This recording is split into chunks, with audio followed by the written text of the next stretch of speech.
increasing, the availability of the dopamine in the brain and the neuropathways that seem to be not functioning appropriately. Is there any cases that you can talk to us about briefly that have challenged you even with your 25-year background?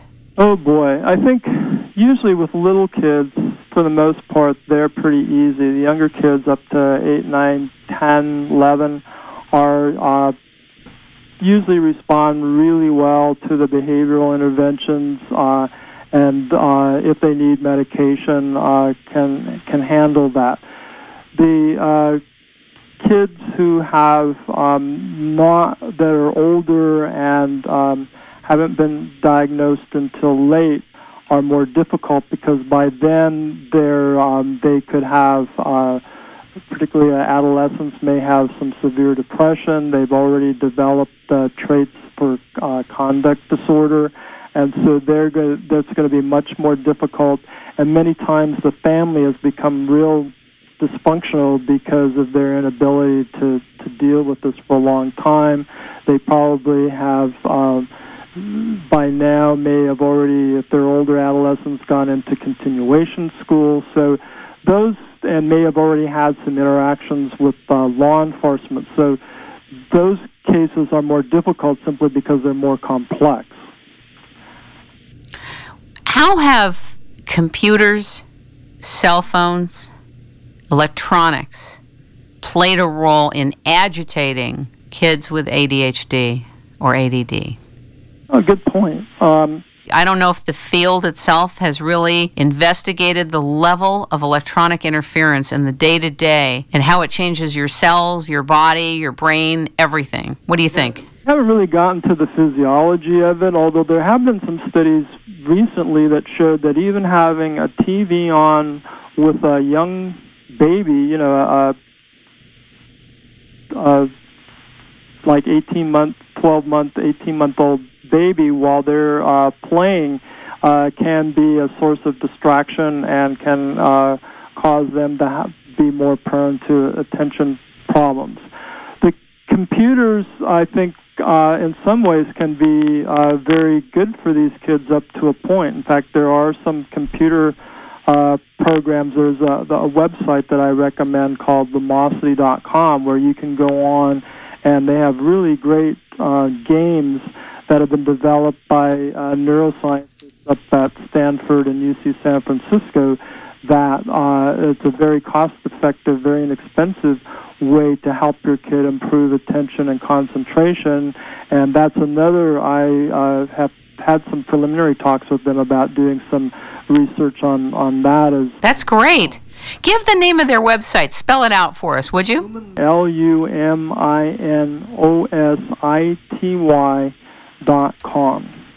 And if you want to go to my website, KIDSADHD.com, I actually have an article on there on brain games that you can play at home with your kid, and also I have a link to that website. Your ADHD.com?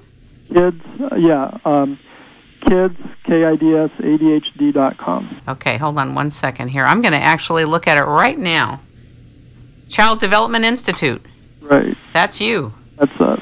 In the process of revising that as we speak to where that's going to actually, that link will take you, hopefully by early next week, to a blog that will have all the articles that I have, plus I'll be adding things, several of them a week.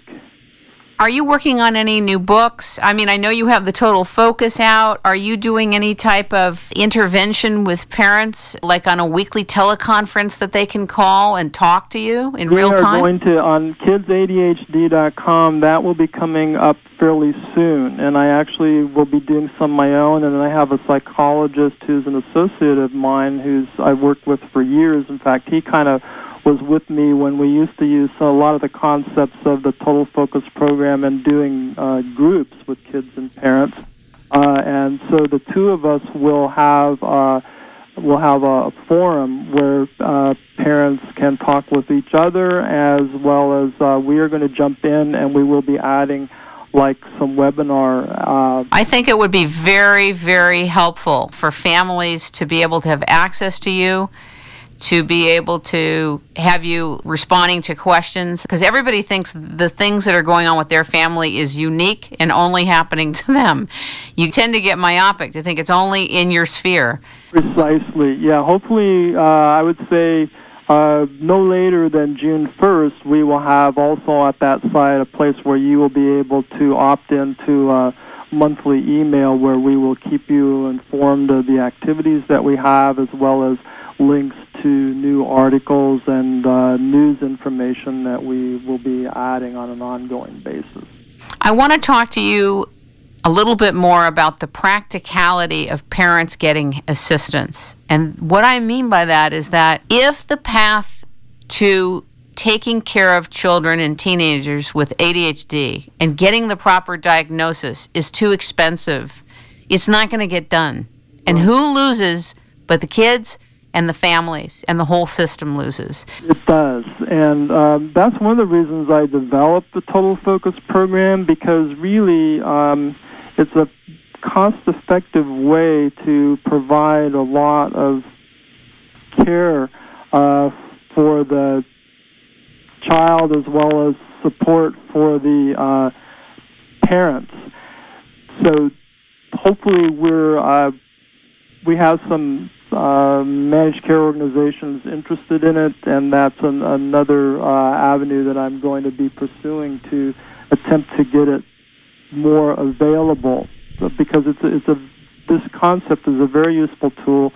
The parents can listen to the CD while they're riding around in the cars, because I talked to a friend of mine who's a developmental pediatrician with Kaiser, where they actually have a social worker that provides the parent education. I think it's like every other week or something like that. And they even have trouble getting parents to go to this, which through that system is no cost to them, but it's just making the time. I think there's probably a piece in the parents thinking that they're already exhausted with it. They don't know what else to do. Probably there's some deeper resentment in the mix somewhere unspoken. It is. It's frustrating, and a lot of parents are turned off by the way even the diagnostic process is conducted, because they would really like that there to be a blood test or an EEG or some kind of imaging procedure that could confirm the diagnosis, and we would certainly be, those of us in the field would welcome that. But right now we have what we have, and when that assessment is done by a well-trained professional, then the diagnosis is probably accurate and comprehensive, and the problem is getting the behavioral approach available in a way that's, number one, cost-effective, and number two, fits into today's lifestyle for families. Do you do those diagnostics? That's one of the things I do at UCI in our clinic that we have.